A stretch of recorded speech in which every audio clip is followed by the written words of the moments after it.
Cancer patients के blood test होते रहते हैं। कुछ पेशेंट के हर महीने होते हैं, कुछ पेशेंट के हर हफ्ते होते हैं, कुछ पेशेंट के हफ्ते में 2-3 बार होते हैं। पर क्या आपको पता है कि आपका कैंसर डॉक्टर इन ब्लड टेस्ट में क्या देख रहा है? नमस्कार, मेरा नाम है doctor Vineet Govinda Gupta, MBBS MD DMO AIIMS Delhi, और मैं दिल्ली में स्थित कैंसर विशेषज्ञ यानी कि मेडिकल ऑन्कोलॉजिस्ट हूं। तो friends, being a cancer doctor, मैं रोज सैकड़ों कैंसर पेशेंट को देखता हूं, पर मैं क्लियरली बोलता हूं कि मेरे दिन के कम से कम 2 घंटे यदि मैं टोटल ऐड कर लूं, वो ब्लड टेस्ट देखते हुए बीतता है। क्योंकि कैंसर पेशेंट और ब्लड टेस्ट बहुत क्लोजली लिंक्ड है। कोई भी कैंसर पेशेंट होता है, उसका ऑलमोस्ट वीकली या मंथली या कभी कभी multiple times a week blood test होता रहता है, और पेशेंट को डॉक्टर ब्लड टेस्ट कराता रहता है कि अगली बार ब्लड टेस्ट लेके आना, ये दवाई चल रही है, 1 हफ्ते बाद ब्लड टेस्ट करके हमको इन्फॉर्म करना एंड सो ऑन। तो पेशेंट कई बार सोचते हैं कि भाई डॉक्टर मेरे इतने क्यों ब्लड टेस्ट कराते हैं, इतना ब्लड तो मेरा ब्लड टेस्ट में निकल जाता है, तो why does doctor want so many blood test. दूसरा, कई बार पेशेंट का जब ब्लड टेस्ट होता है कैंसर पेशेंट का, तो जो लैब होती है वो रिपोर्ट्स को हाईलाइट कर देती है। फॉर एग्जांपल, पेशेंट का लैब को लगता है कि हेमोग्लोबिन थोड़ा सा कम है, तो उसको ब्लैक करके दे देती है, और पेशेंट भागते डॉक्टर को जाता है कि सर मेरा ब्लड टेस्ट में ये आया है, मेरा ब्लड टेस्ट खराब है, इसके लिए मुझे क्या करना चाहिए, जल्दी से बताओ। और डॉक्टर बोलता है भाई ये कुछ नहीं है, तुम रिलैक्स करो। तो पेशेंट को भी समझ नहीं आता कि डॉक्टर ने ऐसा क्यों बोला। भाई अगर एबनॉर्मल है तो एबनॉर्मल है, लैब वाले ने बोला एबनॉर्मल है, तो डॉक्टर क्यों इस चीज के बारे में इतना रिलैक्स्ड है? तो फ्रेंड्स, ये क्वेश्चंस मैं ऑलमोस्ट डेली बेसिस पे पेशेंट का आंसर करता हूँ, और मेरा आज के वीडियो का पर्पस ये है कि एक ऑन्कोलॉजिस्ट के पास अगर आप अपना रूटीन ब्लड टेस्ट जैसे सीबीसी यानी haemogram, liver function, kidney function लेके जाओ, तो ऑन्कोलॉजिस्ट उन ब्लड टेस्ट को देख के क्या नॉर्मल रेंज एक्सपेक्ट करता है, क्या सोचता है, और किन केसेस में उसको सीरियसली लेता है, किन केसेस में उनको सीरियसली नहीं लेता, ताकि आप भी अपनी रिपोर्ट इन्फॉर्म्ड रूप से इंटरप्रेट कर सको और समझ सको कि कब पैनिक करना है और कब नहीं पैनिक करना है। तो आज के वीडियो में हम डिस्कस करेंगे कैंसर पेशेंट के कॉमन ब्लड टेस्ट यानी सीबीसी, एलएफटी और केएफटी में कौन सी एबनॉर्मल रिपोर्ट को ऑन्कोलॉजिस्ट मानते हैं और कौन सी रिपोर्ट को ऑन्कोलॉजिस्ट नॉर्मल मानते हैं, किस टेस्ट को ऑन्कोलॉजिस्ट देखते हैं, किस टेस्ट को ऑन्कोलॉजिस्ट इग्नोर कर देते हैं, और इसका क्या इंटरप्रिटेशन है। तो एक एक करके हम सारे ब्लड टेस्ट को कवर करेंगे और आपसे कॉमन चीजें डिस्कस करेंगे। तो सबसे पहले जिस ब्लड टेस्ट की हम बात करेंगे उसको बोलते हैं हीमोग्राम या सीबीसी। सीबीसी का मतलब है कंप्लीट ब्लड काउंट्स, और ये बॉडी के रेड व्हाइट सेल और प्लेटेड सेल के टेस्ट होते हैं। तो जब भी मेरे पास हीमोग्राम की रिपोर्ट आती है, आप टिपिकली देखोगे हीमोग्राम की रिपोर्ट में 12 से 15 आइटम होते हैं। Haemoglobin, RBC count, WBC count, absolute count, differential count, MCV, MCH, MCH इत्यादि। बट एज एन ऑन्कोलॉजिस्ट मेरे को मेनली 3 इंपॉर्टेंट हेडिंग में इंटरेस्ट है जो हम एक एक करके कवर करेंगे। सबसे पहला होता है फ्रेंड्स हीमोग्लोबिन। तो हेमोग्लोबिन बेसिकली एक टेस्ट होता है, वो देखता है कि बॉडी में रेड सेल कितने हैं प्लस उन रेड सेल में हेमोग्लोबिन कितना है, तो टोटल हेमोग्लोबिन कितना है एक सर्टेन अमाउंट ऑफ ब्लड के अंदर। तो एज एन ऑन्कोलॉजिस्ट ये हमारा बहुत ही इंपॉर्टेंट पॉइंट ये होता है, क्योंकि बॉडी में खून की, लाल खून का कमी और लेवल हमारे लिए बहुत ही इंपॉर्टेंट है, और एक लेवल के नीचे हमें उसको ड्रॉप करना अवॉइड नहीं करना है। तो टिपिकली यदि आप देखोगे कि रिपोर्ट में नॉर्मल वैल्यू क्या है, रिपोर्ट में नॉर्मल वैल्यू टिपिकली कहते हैं कि फीमेल के लिए 12 से ज्यादा है और मेल के लिए 13 से ज्यादा है। But in an oncological setup, oncology में कैंसर पेशेंट में हेमोग्लोबिन लो होने के बहुत सारे कारण होते हैं। वो कैंसर की वजह से लो हो सकता है, कैंसर के ट्रीटमेंट की वजह से लो हो सकता है, विटामिन लेवल्स की वजह से लो हो सकता है, या वेरियस ड्रग के साइड इफेक्ट्स की वजह से लो हो सकता है। तो हेमोग्लोबिन एक कैंसर पेशेंट के लिए हमारा कट ऑफ 12 का नहीं होता। कैंसर पेशेंट, खासकर वो जिनका ट्रीटमेंट चल रहा है, उसमें हेमोग्लोबिन के कट ऑफ ऑन्कोलॉजिस्ट के डिफरेंट होते हैं। टिपिकली जो हेमोग्लोबिन के कट ऑफ हमारे लिए इंपॉर्टेंट है, वो सबसे पहला कट ऑफ है 7। यदि किसी का हेमोग्लोबिन 7 के नीचे है, तो हम यूजुअली मानते हैं कि इसको फटाफट खून चढ़ाने की जरूरत है, और वो हमारे क्रिटिकल रेंज ऑफ हेमोग्लोबिन है। तो हेमोग्लोबिन का जो लोअर लिमिट है हमारे लिए वो 7 है, और 7 के नीचे हेमोग्लोबिन में पेशेंट को ब्लड चढ़ाने के लिए एडवाइस करते हैं। सेकंड इंपॉर्टेंट कट ऑफ हमारा होता है 10। तो जिन पेशेंट का हेमोग्लोबिन 7 और 10 के बीच में है, टिपिकली उनको हम दवाइयां देते हैं ताकि हेमोग्लोबिन को पुश करके 10 के ऊपर लेके जाया सके। एंड इसमें अलग अलग तरह की दवाइयां हैं, जैसे ब्लड बूस्टिंग इंजेक्शन होते हैं, ब्लड बूस्टिंग टैबलेट्स होती है, या विटामिन एंड न्यूट्रिएंट्स या आयरन होता है। तो लो हेमोग्लोबिन या एनीमिया इन कैंसर के ऊपर हमारा एक बहुत ही डिटेल्ड वीडियो है जो आप स्क्रीन पे डिस्प्ले लिंक के वाया वॉच कर सकते हैं। बट वेरी ब्रीफली, एक कैंसर पेशेंट का गोल ये होता है कि हेमोग्लोबिन के 10 के ऊपर रखा जाए। 7 to 10 में पेशेंट को दवाइयां दी जाती है उसको बूस्ट करने के लिए, और 7 के नीचे टिपिकली हम पेशेंट को ब्लड चढ़ाने के लिए बोलते हैं। नेक्स्ट वैल्यू जो एज एन ऑन्कोलॉजिस्ट में रिपोर्ट में देखते हैं उसको हम बोलते हैं व्हाइट सेल लेवल्स। तो व्हाइट सेल लेवल्स के 2 चीजें होते हैं, एक को बोलते हैं टीएलसी और एक को बोलते हैं DLC. TLC is total leucocyte count यानी व्हाइट सेल का टोटल लेवल, और डीएलसी डिफरेंशियल ल्यूकोसाइट काउंट यानी अलग अलग तरह के व्हाइट सेल का लेवल, जैसे न्यूट्रोफिल, लिम्फोसाइट, बेसोफिल, इओसिनोफिल इत्यादि। तो एज एन ऑन्कोलॉजिस्ट जो जब मैं व्हाइट सेल काउंट देखता हूँ तो सबसे पहला क्वेश्चन ये होता है कि भाई व्हाइट सेल काउंट लो हो तो क्या देखते हैं। तो फ्रेंड जब व्हाइट सेल काउंट लो होता है, जो टीएलसी होता है उसकी नॉर्मल रेंज होती है 4000 से 11000।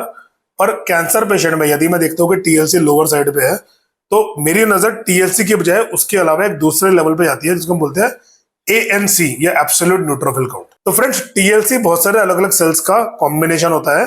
तो यूजुअली यदि टीएलसी लो होता है तो उसमें इंपॉर्टेंट है देखना कि टीएलसी के अलग अलग कंपोनेंट में कौन सा कंपोनेंट है जो सबसे लो है। और हमें यूजुअली जो कंपोनेंट इसमें इंटरेस्ट है उसको हमें बोलते हैं न्यूट्रोफिल। न्यूट्रोफिल वो व्हाइट सेल होते हैं जिनकी बॉडी में लाइफ शॉर्ट होती है, 6 से 8 घंटे के लिए बॉडी में जीते हैं और मेनली बैक्टीरिया और फंगस के अगेंस्ट लड़ने में हेल्प करते हैं। और कैंसर पेशेंट स्पेशली जिनका कीमोथेरेपी चल रहा है उन पेशेंट में सबसे डेंजरस प्रॉब्लम लो न्यूट्रोफिल काउंट होता है। तो सपोज पेशेंट का टीएलसी लो है, हम देखते हैं कि उसमें से न्यूट्रोफिल कंपोनेंट कितना है। फॉर एग्जांपल किसी का टीएलसी मान लो 4000 है तो हम देखते हैं 4000 में से न्यूट्रोफिल यानी एब्सोल्यूट न्यूट्रोफिल काउंट पेशेंट का कितना है। और न्यूट्रोफिल के हमारे इंपॉर्टेंटली 2 कट ऑफ है। एक कट ऑफ है 1500 1500। यदि पेशेंट के न्यूट्रोफिल काउंट 1500 से नीचे है और 500 से ऊपर है तो हम पेशेंट को बोलते हैं कि उसका न्यूट्रोपिनिया है यानी न्यूट्रोफिल की कमी है। और इस स्टेट में पेशेंट का इन्फेक्शन का रिस्क हाई होता है। तो इस स्टेट में हमें पेशेंट में बड़ी केयरफुल नजर रखनी होती है कि उसके व्हाइट सेल काउंट और लो ना हो जाए। और पेशेंट को हम दवाइयां देते हैं व्हाइट सेल को बूस्ट करने के लिए, इसमें टैबलेट और इंजेक्शन दोनों शामिल है।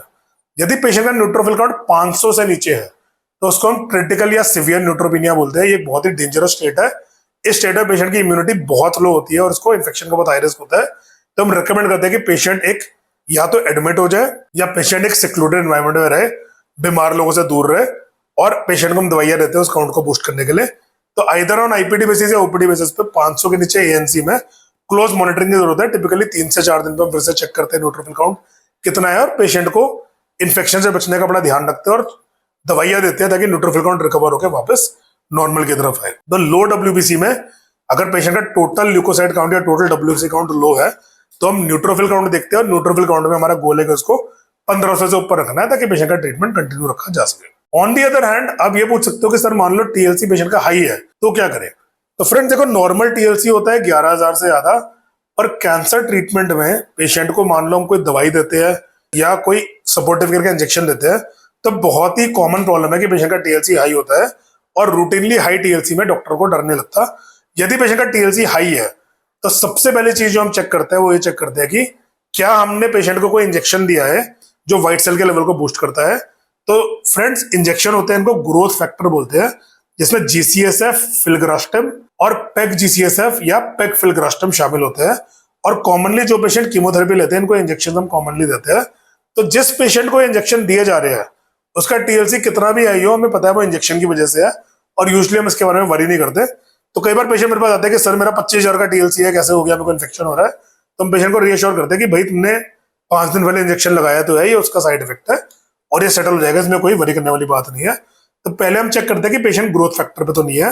यदि पेशेंट ग्रोथ फैक्टर पे नहीं है फिर हम चेक करते हैं कि क्या पेशेंट का कैंसर ही हाई टीएलसी तो नहीं कॉज कर रहा। तो फ्रेंड्स एक तो बहुत सारे ब्लड कैंसर है जिनमें टीएलसी हाई होता है और उसमें TLC high because of the cancer itself.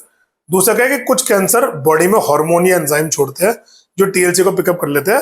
तो कई बार cancer itself is a cause of high TLC तो उसको हम बहुत ज्यादा वरी नहीं करते, बट वो एक नजर रखने वाली चीज होती है। तो ये अपने डॉक्टर की नोटिस में जरूर रखना चाहिए। थर्ड है कि ग्रोथ फैक्टर के अलावा भी कुछ दवाइयां हैं जो टीएलसी को पिकअप करती है, टीएलसी को हाई करती है, जिसमें कुछ एंटी कैंसर टारगेटेड थेरेपी आती है। क्लासिकल एग्जांपल है इब्रूटिनिब और एकेलाब्रूटिनिब जो ब्लड कैंसर में यूज होने वाली दवाइयां होती है जो टीएलसी को पुशअप करती है।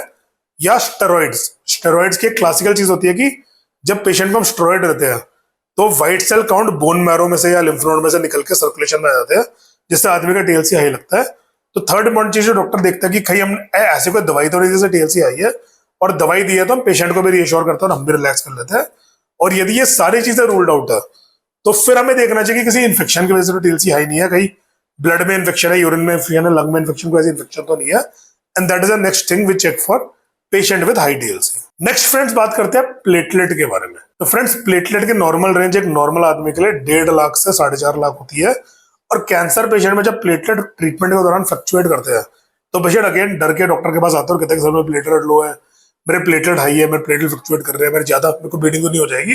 तो very very important, cancer patient के लिए प्लेटलेट के cut off are different from non cancer patient. Cancer patient को जब ट्रीटमेंट्स मिलती है, जैसे चाहे वो टारगेटेड हो, इम्यूनो या कीमोथेरेपी हो, टिपिकली साइकिल्स के बीच में प्लेटलेट को दबाया या बढ़ाया जाता है।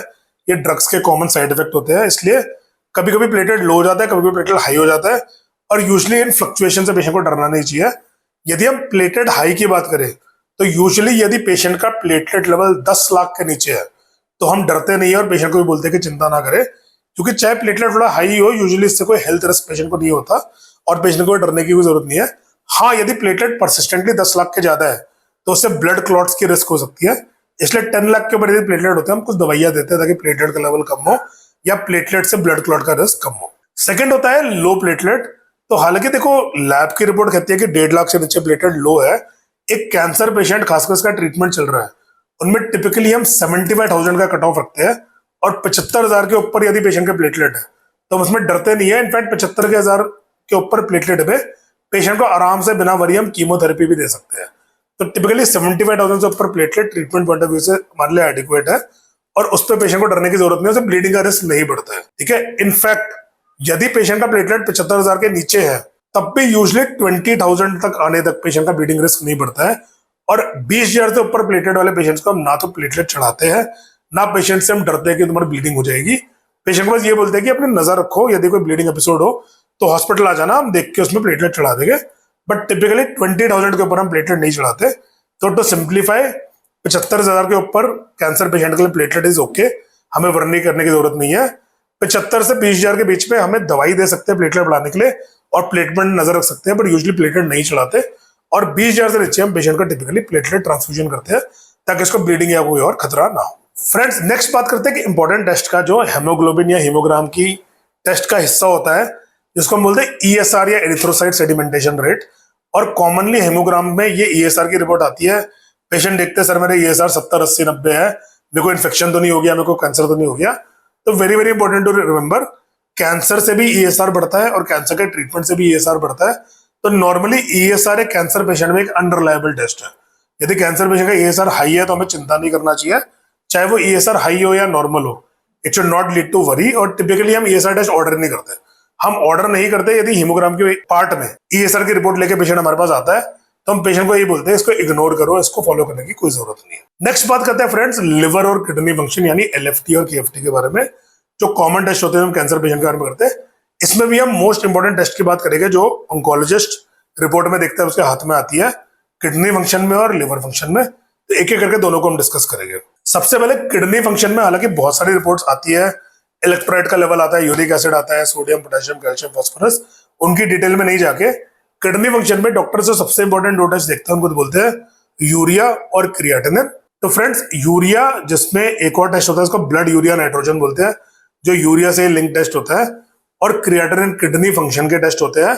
और पेशेंट कॉमनली हाई यूरिया या BUN लेके मेरे पास आता है और कहते हैं कि सर मेरा BUN या यूरिया बहुत हाई है, मेरी किडनी तो नहीं फेल हो रही। तो वेरी वेरी इंपॉर्टेंट चीज टू रिमेंबर सर, कि ब्लड यूरिया एक रिलेटिवली इनसेंसिटिव टेस्ट होता है किडनी फेलियर के लिए, और ज्यादा इंपॉर्टेंट टेस्ट क्रिएटिनिन है। एज अ डॉक्टर जो सबसे पहला टेस्ट हम KFT पे देखते हैं वो क्रिएटिनिन देखते हैं कि पेशेंट का क्रिएटिनिन कितना है। क्रिएटिनिन की नॉर्मल वैल्यू 1 के नीचे होती है, और पेशेंट का यदि क्रिएटिनिन 1 के ऊपर है तो हो सकता है कि किडनी पे कोई डैमेज या असर पड़ रहा हो, डॉक्टर को उसमें नजर रखने की जरूरत है, और क्रिएटिनिन बढ़ता रहे तो उसको ट्रीट करने की जरूरत है। यूरिया एक बहुत ही नॉन सेंसिटिव या नॉन स्पेसिफिक टेस्ट है। ब्लड यूरिया हाई होने के बहुत सारे रीजन है, और एक नॉर्मल क्रिएटिनिन के साथ यदि हाई ब्लड यूरिया है तो यूजुअली डॉक्टर नहीं चिंता करते, और कॉमनली उसका कॉज सिंपल डिहाइड्रेशन होता है या कोई ड्रग की वजह से होता है। तो यदि आदमी पानी कम पी रहा है या कुछ स्पेशल ड्रग्स ले रहा है तो हो सकता है उसका क्रिएटिनिन नॉर्मल हो पर यूरिया हाई हो, और इन पेशेंट को बड़ी सिंपल एडवाइस देते हैं कि भाई पानी ज्यादा पियो, ठीक हो जाएगा। तो very very important, patient who has got elevated blood urea with normal creatinine, usually in patient को डरने की जरूरत नहीं है, और मोस्ट कॉमनली ये कुछ ड्रग्स की वजह से या डिहाइड्रेशन की वजह से होता है, और यूजुअली इसका मतलब ये नहीं है कि पेशेंट की किडनी डैमेज्ड है या डैमेज हो रही है। नेक्स्ट फ्रेंड्स, बात करते हैं लो लेवल के बारे में। तो कई बार पेशेंट कहते हैं कि सर मेरा यूरिया और क्रिएटिनिन बहुत लो है, क्या हो रहा है, मेरी किडनी पे जोर पड़ रहा है क्या? तो वेरी वेरी इंपॉर्टेंट, यूरिया और क्रिएटिनिन की लो वैल्यू का कोई सिग्निफिकेंस नहीं है। खासकर जिन पेशेंट का बॉडी वेट कम है या एज कम है, उनमें बहुत कॉमन है कि क्रिएटिनिन लो हो या यूरिया लो हो। तो लो यूरिया और क्रिएटिनिन में कोई इशू नहीं है। किसी का यूरिया क्रिएटिनिन 0 भी हो तो मुझे कोई टेंशन नहीं है। यूरिया और क्रिएटिनिन बॉडी के वेस्ट प्रोडक्ट है और बॉडी में उनकी वैल्यू जितनी कम है उतना ही अच्छा है। तो लो यूरिया क्रिएटिनिन में आपका ऑन्कोलॉजिस्ट कभी टेंशन नहीं लेगा और कभी आपको ये नहीं बोलेगा कि आपकी रिपोर्ट खराब है। फाइनली फ्रेंड्स बात करते हैं लिवर फंक्शन टेस्ट या एलएफटी के बारे में। तो फ्रेंड्स एलएफटी की रिपोर्ट में भी बहुत सारी वैल्यूज आती है, पर एज एन ऑन्कोलॉजिस्ट जब पेशेंट मेरे पास एलएफटी की रिपोर्ट लेके आता है तो सबसे पहले मैं 3-4 चीजें ही देखता हूँ और हम डिस्कस करेंगे कि वो इन 3-4 चीजों में क्या इंपॉर्टेंट है। सबसे पहले चीज, जब लिवर फंक्शन की रिपोर्ट हमारे हाथ में आती है हम देखते हैं बिलिरुबिन। तो फ्रेंड्स बिलिरुबिन बॉडी का एक वेस्ट प्रोडक्ट है जो पित्त का हिस्सा है, जो नॉर्मली लिवर में बनता है और इंटेस्टाइन के थ्रू, टट्टी के थ्रू बॉडी से निकाल दिया जाता है। तो हाई बिलिरुबिन यूजुअली एक मार्कर होता है कि या तो लिवर में बिलिरुबिन ज्यादा बन रहा है यानी लिवर डैमेज्ड है, या फिर लिवर से इंटेस्टाइन तक बिलिरुबिन का रास्ता कहीं पे ब्लॉक्ड है जिससे बिलिरुबिन आगे नहीं जा पा रहा और ब्लड में निकल रहा है। तो high bilirubin is usually a common problem which points to issue in the liver. तो बिलिरुबिन की नॉर्मल वैल्यू होती है 1 से कम, तो किसी भी पेशेंट की बिलिरुबिन की वैल्यू यदि 1 से ज्यादा है तो ये इंडिकेटर हो सकता है कि उसे लिवर में डैमेज हो रहा है।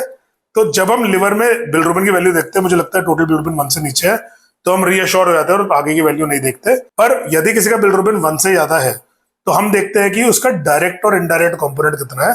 तो अब लिवर फंक्शन की कोई भी रिपोर्ट देखोगे उसमें लिखा होगा डायरेक्ट बिलिरुबिन और इनडायरेक्ट बिलिरुबिन। तो friends important to remember, high level of indirect bilirubin, definitely इसमें अपने डॉक्टर को इन्वॉल्व करना है और डॉक्टर को दिखना चाहिए कि मेरा इनडायरेक्ट बिलिरुबिन हाई है। पर इनडायरेक्ट बिलिरुबिन हाई होना यूजुअली डेंजरस इतना नहीं होता जितना डायरेक्ट बिलिरुबिन हाई होता है। कई लोगों में नेचुरली इनडायरेक्ट बिलिरुबिन हाई होता है, मतलब ना अपनी पॉपुलेशन में कई लोग ऐसे हो गए इनका नॉर्मली इनडायरेक्ट बिलिरुबिन 2 या 3 तक हो और यूजुअली इससे बॉडी के किसी ऑर्गन में डैमेज इंडिकेट नहीं करता। तो हाई इनडायरेक्ट बिलिरुबिन या unconjugated bilirubin usually life threatening या डेंजरस नहीं होता। डॉक्टर को इन्फॉर्म करना है, बट यूजुअली इसमें पैनिक करने की जरूरत नहीं है। On the other hand, high level of direct या conjugated bilirubin, it is always an emergency. High conjugated bilirubin यदि पेशेंट का हो तो उसको इमीडिएटली अपने डॉक्टर से मिलना चाहिए, उसको अपनी रिपोर्ट दिखानी चाहिए और उसको फिगर आउट करने की जरूरत है कि मेरा कॉन्जुगेटेड बिलिरुबिन क्यों हाई है, ताकि उसका ट्रीटमेंट हो सके। तो बिलिरुबिन हाई 1 से नीचे नॉर्मल, 1 के ऊपर एबनॉर्मल, और high level of conjugated bilirubin is more dangerous than high level of unconjugated bilirubin. तो conjugated bilirubin same as direct bilirubin, unconjugated bilirubin same as indirect bilirubin. High conjugated bilirubin dangerous, high unconjugated bilirubin less dangerous. दूसरा चीज जो liver function test में होती है वो liver enzyme होते हैं, जिसमें सबसे इंपॉर्टेंट होते हैं SGOT और SGPT, जिनको ALT और AST भी बोलते हैं। तो फ्रेंड्स SGOT और SGPT लिवर सेल के अंदर रहने वाले एंजाइम होते हैं, और यदि लिवर सेल डैमेज हो रहे हैं और सेल्स फट रहे हैं या मर रहे हैं तो वो एंजाइम ब्लड में रिलीज हो जाते हैं और SGOT भी SGPT का लेवल हाई हो जाता है। तो very very important, liver function test में यदि SGOT SGPT लेवल हाई है तो इस पर नजर रखनी चाहिए। पर वेरियस कैंसर के ट्रीटमेंट के दौरान जो हार्मोन या एंजाइम निकलते हैं या जो हम ड्रग यूज करते हैं उनसे नॉर्मली भी थोड़ा सा SGOT SGPT हाई हो सकता है।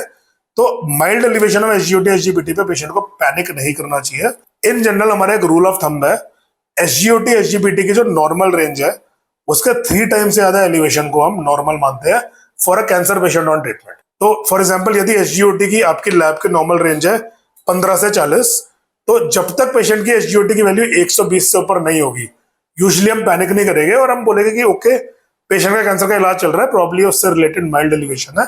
तो नॉर्मली 3 टाइम्स से ज्यादा एलिवेशन को हम क्लिनिकली सिग्निफिकेंट या क्लिनिकली इंपॉर्टेंट नहीं मानते।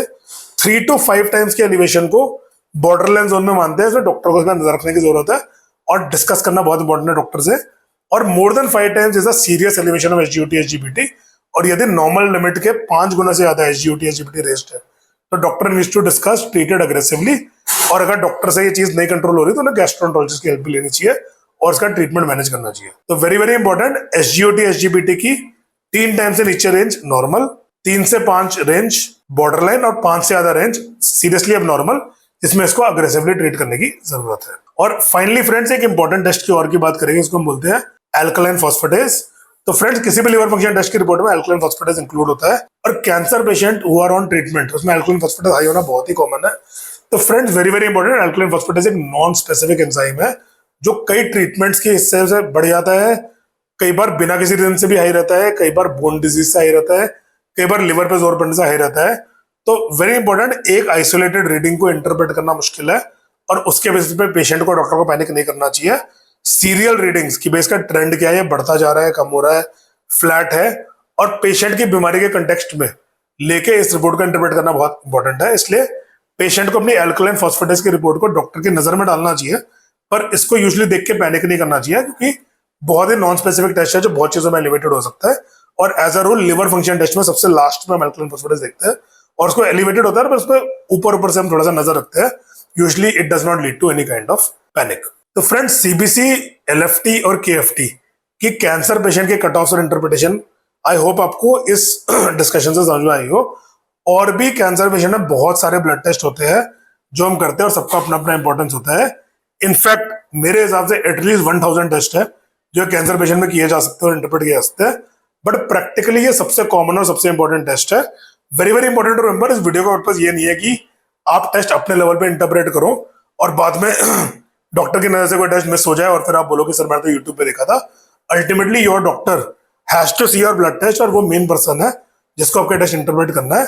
पर इस वीडियो का मेन पर्पस ये है कि पेशेंट को एंजाइटी ना हो, परेशानी ना हो, और वो समझे कि एक कैंसर पेशेंट के ब्लड टेस्ट का कट ऑफ एक नॉन कैंसर पेशेंट के ब्लड टेस्ट के कट ऑफ से अलग है। जो लैब में रिपोर्ट हाईलाइट होती है वो एक नॉर्मल पेशेंट के हिसाब से रिपोर्ट हाईलाइट होती है, not for a cancer patient. तो cancer patient need to understand कि हमारे कट ऑफ अलग है, और जो वैल्यू देख के एक नॉर्मल आदमी पैनिक करेगा वो वैल्यू देख के हमें पैनिक नहीं करना है। इंस्टेड अपने डॉक्टर से डिस्कस करके रिलैक्स्ड फॉर्म से अपने रिपोर्ट देख के अपने ट्रीटमेंट को प्रोसीड करना है, ताकि हमारा आउटकम अच्छा रहे। तो फ्रेंड्स, इसी के साथ मैं आज का वीडियो समाप्त करता हूँ। मुझे उम्मीद है कि ये जानकारी कैंसर पेशेंट्स के लिए यूजफुल रही हो। फ्रेंड्स, हमारे चैनल का मेन पर्पस ये है कि इंडिया के कैंसर पेशेंट वर्ल्ड का लेटेस्ट और बेस्ट कैंसर ट्रीटमेंट अपनी भाषा में पाए और वर्ल्ड का बेस्ट से बेस्ट आउटकम पाए। इस मिशन में मुझसे जुड़ने के लिए चैनल से जुड़े रहे, चैनल को सब्सक्राइब करें, फॉलो करें, वीडियो को शेयर करें और लाइक करें। हम इस वीडियो में दी इन्फॉर्मेशन के अलावा आपको कोई डाउट है या क्वेश्चन है तो स्क्रीन पर डिस्प्ले सोशल मीडिया लिंक से मुझे कॉन्टैक्ट कर सकते हैं, या वीडियो कमेंट से अपना क्वेश्चन डाल सकते हैं। जल्दी आएंगे एक और इन्फॉर्मेटिव वीडियो के साथ। Thank you.